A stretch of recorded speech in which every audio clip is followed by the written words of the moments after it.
Na segunda parte da videoaula sobre o texto do professor Eduardo Marques, chamado As Políticas Públicas na Ciência Política, o autor ele vai expor as primeiras críticas aos precursores da área de políticas públicas nos Estados Unidos.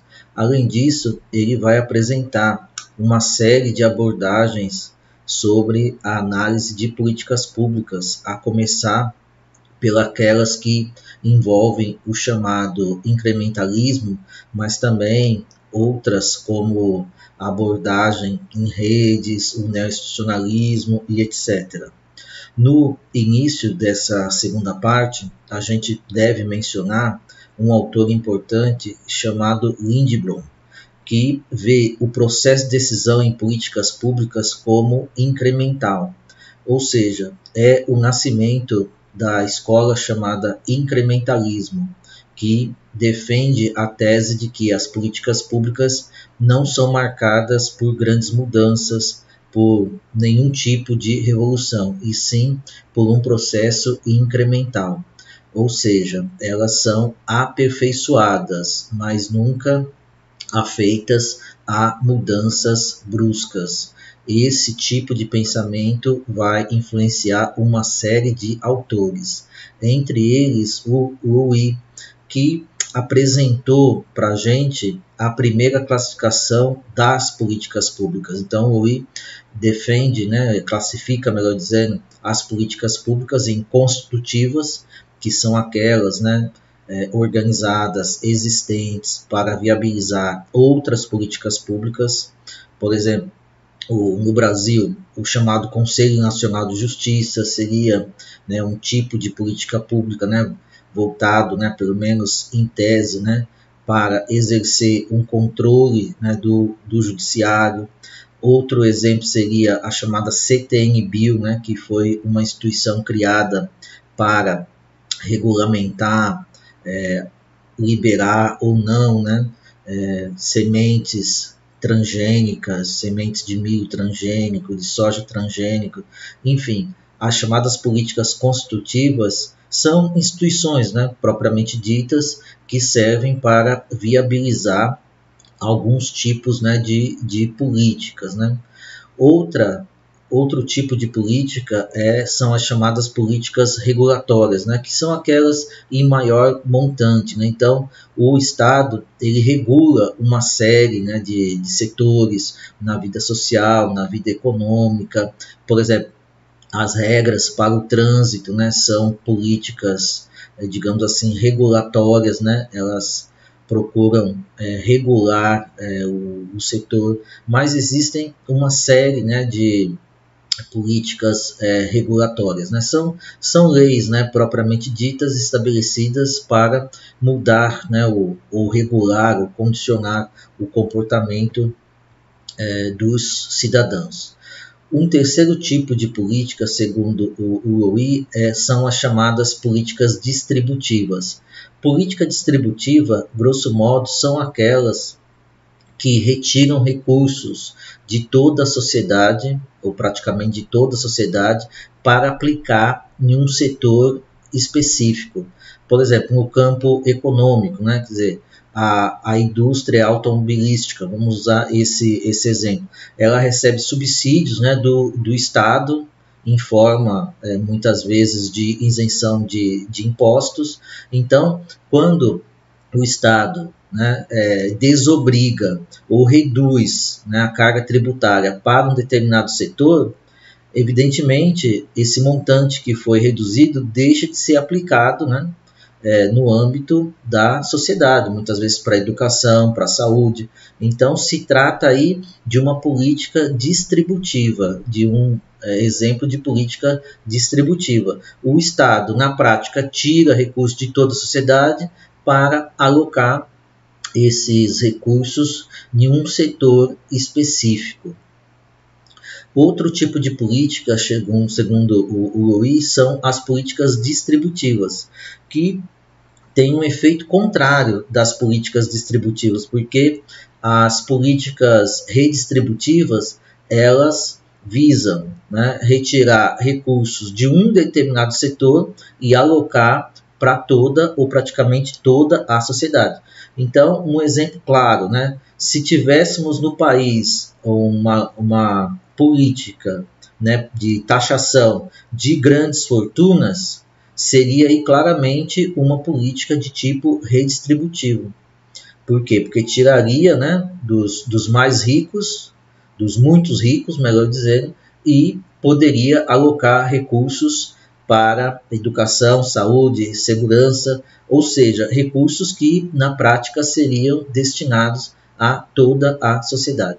Então, essa classificação do Louis é importante porque ele vai mostrar, entre outras coisas, como as políticas públicas envolvem, né, em maior ou menor grau, conflito. Né? Por exemplo, uma política regulatória ela tende a ser menos conflituosa, né, do que uma política redistributiva, né? Como um exemplo que eu dei, né, de tirar recursos dos mais ricos, taxar os mais ricos para distribuir para toda a sociedade ou para aqueles setores mais vulneráveis, não é uma ideia muito aceita, né? Ela envolve bastante conflito, né? Quer dizer, a classe média, que não estaria envolvida, né, nesse tipo de política, normalmente é contra, e evidentemente os mais ricos são mais contrários ainda, né? Então é uma questão bastante delicada. Então, as políticas públicas elas envolvem conflito em maior ou menor grau, a depender do tipo de política. Outra vertente que surge com base no incrementalismo é o chamado modelo da lata do lixo, né, do Cohen e do Mark e Olsen. Essa concepção ela vai inverter a lógica entre problema e solução. Né? Eles vão afirmar que os recursos financeiros e administrativos são restritos, o que levaria à inversão do processo de decisão. Os gestores escolheriam os problemas a enfrentar em função das capacidades administrativas existentes. Então, tem esse nome, modelo da lata do lixo, porque eles imaginam, né, para explicar o modelo, uma gigantesca lata, né, de lixo abastecida por problemas. E nós não temos nem recursos e nem soluções disponíveis para resolver todos os problemas. Então, conforme as soluções, os recursos administrativos fossem surgindo, o tomador de decisão escolheria um problema e apenas um problema para resolver nessa gigantesca lata do lixo. Então, haveria muito mais problemas do que capacidade de resolvê-los, né? Então, essa é a lógica do modelo da lata do lixo. Então, eles vão dizer, a existência de soluções prévias levaria à escolha de certos problemas e não o contrário, como até então se imaginava. Então, é o que eu acabei de dizer, né? Nossa capacidade de resolver os problemas é muito pequena, os problemas são em quantidade muito maior, então eles seriam resolvidos, né, apenas na medida em que surgissem recursos, soluções, né, para tal. Então, a lógica aqui também é uma lógica incremental, né, de políticas públicas, entendida aí como uma área que resolve problemas, mas conforme vão surgindo, né, soluções e capacidade para tal, mas de forma bastante incremental, né, digamos assim, não é uma área marcada por grandes mudanças. Outro autor, ou outros autores importantes, né, para a questão das políticas públicas e que agora vão enfatizar mais, né, o ciclo, né, não o ciclo, mas a etapa de implementação das políticas públicas, foram o Presma e o Vidavsky. Esses autores, eles focaram, como já dito, na questão da implementação. Então, eles vão dizer, a implementação transformaria substancialmente as políticas. Então, eles são porque uma etapa até então um tanto quanto ignorada, porque era vista apenas como uma etapa técnica, que é a da implementação de políticas públicas, começou a ser considerada. Então, eles vão analisar um grande programa implantado na cidade de Auckland, nos Estados Unidos, um programa que envolveu, né, a revitalização de um porto, um aeroporto, um centro médico e principalmente a criação de empregos, né, para setores vulneráveis. Um programa gigantesco que foi implantado por uma agência de desenvolvimento dos Estados Unidos nos anos 60. E eles vão mostrar como o processo de implementação ele vai impactar as políticas públicas. Por quê? Porque, num primeiro momento, os vários atores podem até concordar com o planejamento, mas depois de algum tempo começa a surgir divergência, os recursos, né, começam a ser revistos, então as agências, os atores, né, vão pleitear mais recurso. Sempre, né, o processo de implementação vai depender, né, da relação do setor público com os beneficiários, enfim. Então, a implementação de política pública termina tendo um impacto muito grande na própria política pública, né? A implementação pode envolver a solução de problemas, mas ela pode também envolver a criação de novos problemas que pode até mesmo inviabilizar a política pública. Então, o livro do Presma e do Wildavsky foi muito importante para mostrar, né, a importância dessa etapa da implementação. E na esteira desses autores vieram outros, né, como o Lipsky, né, que vão valorizar também, né, o processo de implementação, mas o Lipsky ele vai focar na questão do burocrata de nível de rua, ou seja, a importância desses profissionais que estão na ponta da implementação da política pública, e evidentemente a política pública depende muito desses profissionais. Então, exemplos, né, de burocratas de nível de rua: professores, policiais, né, enfermeiros, médicos, enfim, são todos burocratas de nível de rua porque estão na ponta da implementação da política pública, seja política de segurança, de educação, de saúde ou qualquer outra, né? Então, esses profissionais eles exercem o que o Lipsky chama de discricionalidade, né?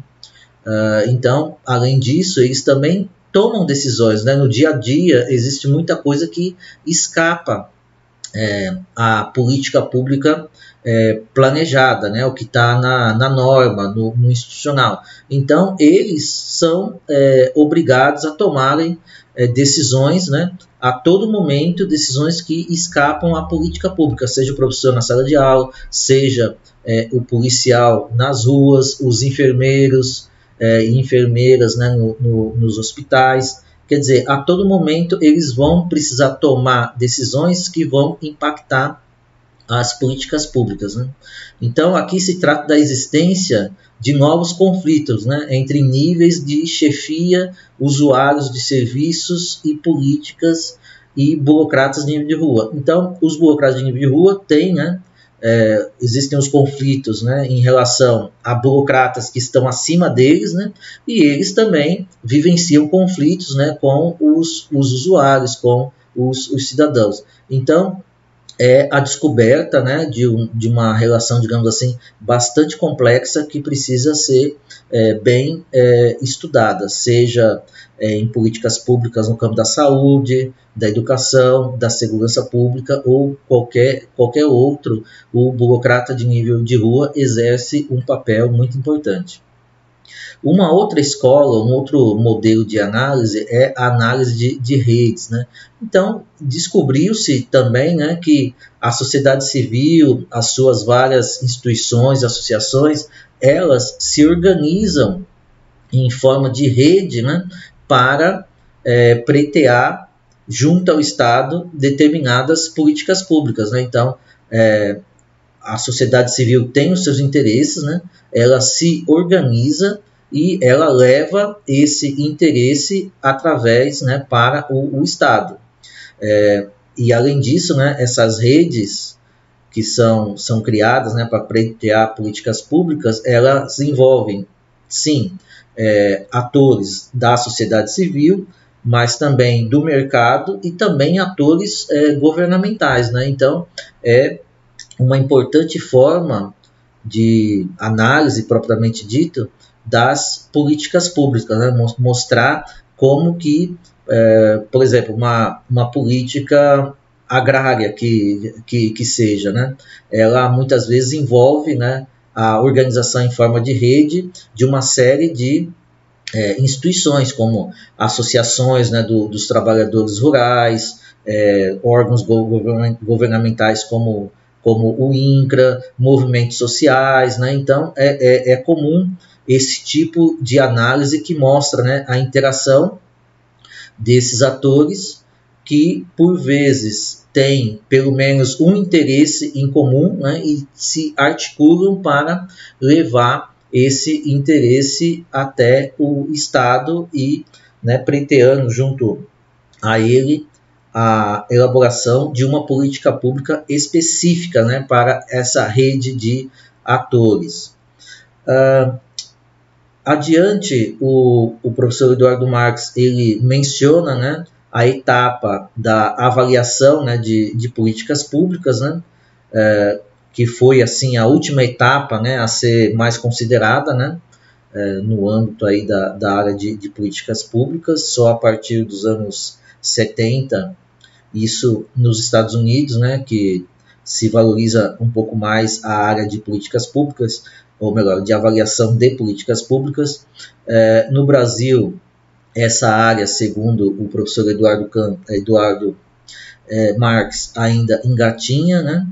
E era uma área que, no início, ela trabalhava mais no âmbito de uma lógica, como até já dito anteriormente, custo-benefício, né? Mas atualmente ela vem procurando inserir, né, outras variáveis, inclusive variáveis qualitativas, né, no campo da avaliação de políticas públicas. E se discute também, né, quem tem que avaliar, né, a independência dos avaliadores da política pública. Então, são várias questões colocadas, né, e que precisam ser ainda desenvolvidas no campo de avaliação de políticas públicas, principalmente no Brasil, no qual o campo ainda é muito novo. Dito isso, o professor Eduardo Marx ele vai discutir um pouco a questão do chamado neo-institucionalismo, quer dizer, uma outra forma, né, de abordagem, de estudo, que não influencia apenas a área de políticas públicas, né, mas a área de ciência política propriamente dito, né, a área da administração, da economia, da história, né, vários campos, né, do conhecimento vem aí sofrendo, né, sofrendo entre aspas, né, vem sofrendo o impacto, né, a influência do chamado neo-institucionalismo. Então, existem várias formas, né, de neo-institucionalismo, três, né, melhor dizendo, o da escolha racional, o sociológico e o histórico. Né? Não teremos tempo de abordar isso agora, mas a questão é que o neo-institucionalismo ele dá um peso bastante grande ao nível institucional. Né? Então, ele tem um bordão, né, de que as instituições importam, né, elas condicionam o comportamento dos atores, né? Então, para você entender o comportamento dos atores, devemos estudar não o comportamento diretamente, e sim as instituições, né, que condicionam o comportamento. Né? Então, a influência, né, das instituições enquadrando a esfera da política. Né? Então, como que o lado institucional, as normas, as regras, né? a organização das instituições influencia o comportamento, né? Nos mais variados setores. Né? Então, o neoinstitucionalismo, segundo o professor Eduardo Marques, ele produz um giro teórico que permite destacar a importância das instituições em todas as fases de produção de políticas públicas. Então, seja na hora da formulação, você tem ali, né, instituições, regras que condicionam a formulação das políticas públicas. Na hora da implementação, você também tem todo um lado institucional, né, que também vai influenciar a implementação das políticas públicas. Então, de fato, é uma visão bastante interessante, porque vai mostrar justamente esse peso do institucional, né? Nós não agimos, seja como indivíduo, seja como no âmbito coletivo, não agimos a partir do nada, né? Nós agimos condicionados por instituições, né? Então, as instituições, inclusive, elas colocam limites, né, para a nossa atuação. Então, o neoinstitucionalismo ele vai influenciar vários campos do conhecimento e também vai influenciar todo o processo de formulação e implementação de políticas públicas. Outra análise interessante é a do John Kingdon.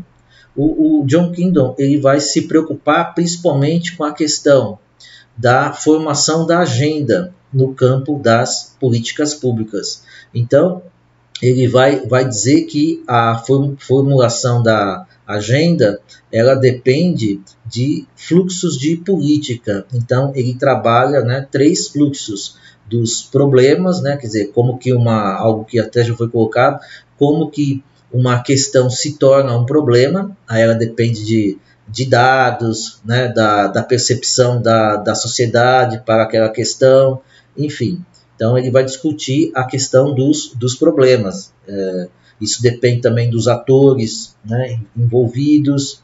A questão, o fluxo, né, das chamadas soluções, ou seja, os especialistas, os cientistas, né, eles propõem soluções para problemas. Então, é um fluxo também importante. E o fluxo da dinâmica política, ou seja, as políticas públicas dependem, né, do humor da sociedade, dos atores políticos envolvidos, né? Por exemplo, depende de vários atores, né? Mas segundo a própria análise do Kingdon, né, a agenda, né, das políticas públicas depende do presidente da República, né, que seria o ator principal, mas também depende, né, do legislativo, da burocracia, enfim.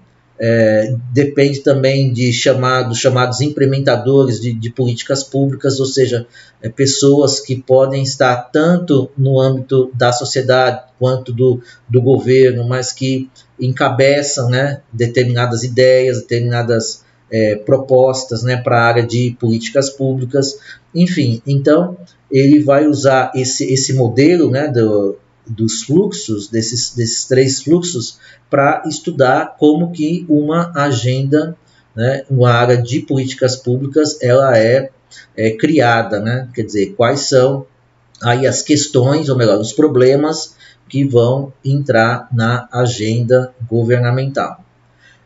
Com o passar do tempo, na área de políticas públicas, as ideias também ganharam bastante relevância, né? Até então, pensava-se que política pública envolvia interesses e instituições, mas com o passar do tempo verifica-se também a importância das ideias, né? Tem autores que falam inclusive nos chamados 3 Is, né? Interesses, instituições e ideias, né? Então, o professor Eduardo Marques diz, né, ideias como um elemento importante, né, para o surgimento e difusão de novas políticas, né? Inclusive há uma escola, né? Várias escolas terminaram incorporando a questão das ideias, mas há o chamado cognitivismo, né? Que, como o nome já diz, é uma escola que vai enfatizar principalmente a questão das ideias, né?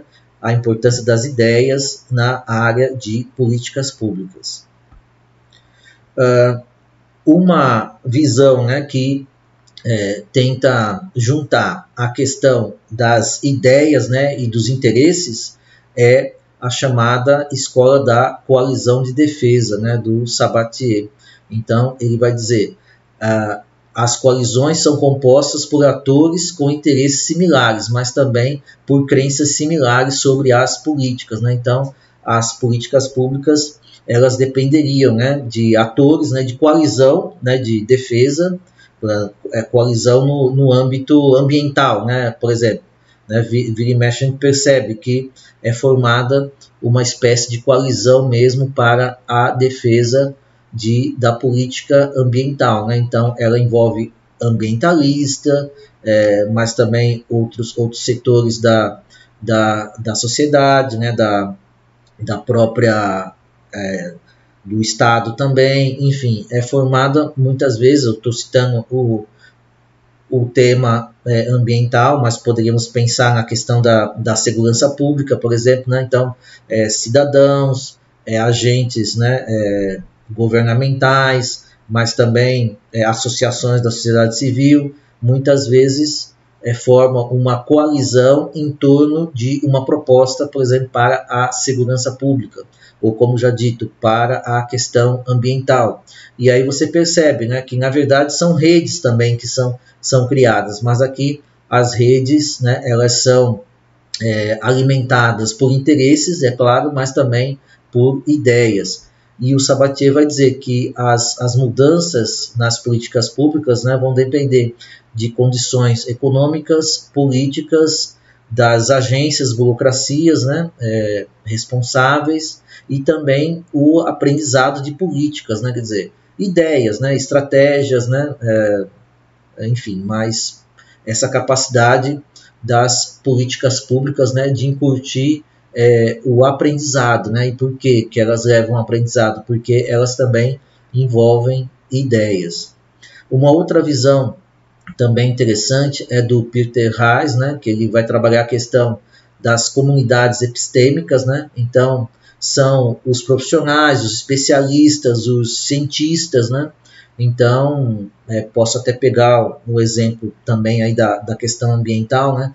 Como que verdadeiros especialistas, né, na área, eles formam comunidades epistêmicas, né, de comunidades de especialistas naquele tema, e como que essas comunidades epistêmicas influenciam a formulação das políticas públicas. Então, na área ambiental, né, o Haas ele foca principalmente na questão ambiental, mas o importante é perceber como que as chamadas comunidades epistêmicas dos especialistas, né, elas influenciam, né, a formulação das políticas públicas. Outro modelo é o do Baumgartner e Jones, né, quer dizer, eles vão trabalhar o modelo chamado equilíbrio pontuado, né? Então, eles vão mostrar que as políticas públicas envolvem estabilidade, eles vão defender a tese de que elas são incrementais, né? Também, aqui uma grande influência do incrementalismo, mas que haveria momentos de mudança concentrado, né? Então, imperaria a estabilidade, mas como o modelo deles vai mostrar, né? E é um modelo também bastante influenciado, por um lado, pelas instituições e, por outro, também pelas ideias. Né? Então, eles pensam, né, em sistema e subsistema. Então, haveria um momento que ideias ganhariam mais força num chamado subsistema, por exemplo, na área de segurança pública, ao ponto de subirem para o chamado sistema político, propriamente dito, né? E nesse caso, né, uma ideia, um conjunto de ideias que saem, né, de um sistema, de um subsistema para um macrosistema, isso levaria a mudança, né, mudança importante, mas que por sua vez, né, formaria uma nova estabilidade, né, e um novo processo apenas incremental, que por sua vez, né, mais adiante, poderia ser submetido a um novo processo de mudança, a depender, né, de como as ideias, né, fossem surgindo. Então, o modelo do equilíbrio pontuado procura dar conta tanto da estabilidade quanto da mudança em políticas públicas. Bom, já quase finalizando aí a exposição do texto, então, na conclusão, o professor Eduardo Marques vai tratar, né, um resumo, né, da trajetória das políticas públicas e a questão das políticas públicas no Brasil, né? Então, ele mostra que, com o passar do tempo, há a perda da centralidade, da racionalidade e do processo de decisão, né? Então, como nós vimos, né, os precursores da área, eles vão focar principalmente na questão da decisão, da formulação de políticas públicas e vão encarar esse processo como um processo racional, né? E quando eles vão falar de implementação, o que é muito pouco, eles veem a questão da implementação como algo meramente técnico. Mas com o passar do tempo, né, essas noções vão perdendo a centralidade, né? E a gente percebe que há muito conflito, há muito de irracional também, né, na área, e que outras etapas também são fundamentais, né, como, por exemplo, a da implementação. Então, tanto é que no ponto 2 aqui, o professor vai dizer que a implementação passou a ser central, né, também, né. 3. O conjunto mais amplo de atores são valorizados, né, novos atores são valorizados, principalmente os chamados burocratas de rua, né, que são aqueles que estão na ponta da implementação das políticas públicas. Ideias, né, como dito anteriormente, se tornam cada vez mais importantes, né, inclusive temos escolas que dão prioridade para a questão das ideias nas políticas públicas. E, no caso brasileiro, o professor Eduardo Marques vai mencionar 3 fronteiras, né, que se trata dos tipos, né, de estudos que estão sendo produzidos no Brasil. O primeiro em conexão, né, conexão entre a produção de políticas públicas e os estudos sobre os processos legislativos, né? Então, a formulação de políticas públicas, em boa medida, ela se dá no âmbito do poder legislativo. Então, conforme os processos legislativos se dão, você tem um tipo de produção das políticas públicas. Então, muitos trabalhos, ou alguns pelo menos, estão procurando fazer essa ponte, né, entre os processos legislativos e a formulação de políticas públicas. Outras análises são focadas nos efeitos e de formatos institucionais sobre as políticas públicas no país. Então, já mencionamos, né, instituições têm um peso muito grande, o neoinstitucionalismo vai ter um peso muito grande.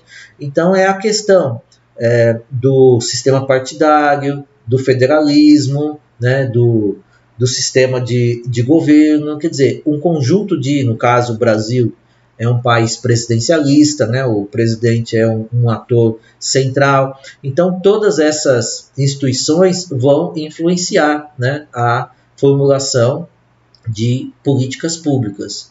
E, por último, o próprio funcionamento, né, do Estado, a questão da implementação, né, que vem sendo bastante valorizada, né, os profissionais, né, os burocratas, né, de rua, em especial, que tem um peso importante, e, de qualquer forma, as estruturas institucionais, né, quer dizer, mesmo os burocratas de nível de rua estão submetidos a toda uma estrutura institucional. Então, esses 3 conjuntos de trabalhos influenciam, né, a área de políticas públicas, as políticas públicas propriamente dita, né, e são trabalhos que vêm sendo aí desenvolvidos no Brasil nos últimos anos, até mesmo nas últimas décadas, né.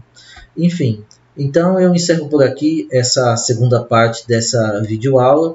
A ideia, né, conforme o texto aí do professor Eduardo Marques, foi a de explanar, né, a respeito do que são políticas públicas, de forma bastante rápida, né, mas sinalizando, né, as escolas existentes, né, como que a área, principalmente nos Estados Unidos, ela vai deixando, né, ela vai continuar focando a questão da formulação de políticas públicas, mas outras etapas vão sendo valorizadas, em especial a área da implementação. E a gente procurou mostrar também como que políticas públicas não é uma área eminentemente técnica, né? Quer dizer, evidentemente ela envolve técnica, ela envolve racionalidade, mas tem muito também de interesses envolvidos, né? Ideias envolvidas, né? O impacto, né, das instituições no processo de políticas públicas também é fundamental. Enfim, essa foi a intenção, né, ao trazer a exposição desse interessante texto do professor Eduardo Marques. Então, eu encerro por aqui. Muito obrigado e até uma próxima oportunidade.